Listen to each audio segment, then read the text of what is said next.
At the advertised hour for the meeting to begin, I would leave the ante-room and take my seat on the platform. Sometimes we would begin with a hymn and a prayer, sometimes just a prayer. This would be followed by the chairman's introductory comments. Usually he was famous in some other field of activity and had a number of well-known people seated on either side of him. When he sat down, it was my cue to rise.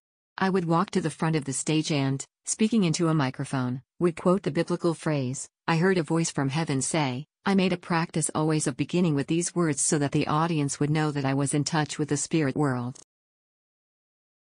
A medium taking the platform at a mass meeting is in a very different position from any other lecturer or public speaker.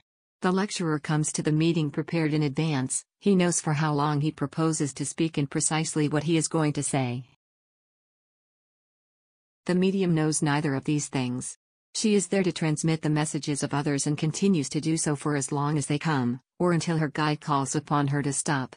In my case, I cannot recall a demonstration when there were not many more spirit messages than I could possibly give.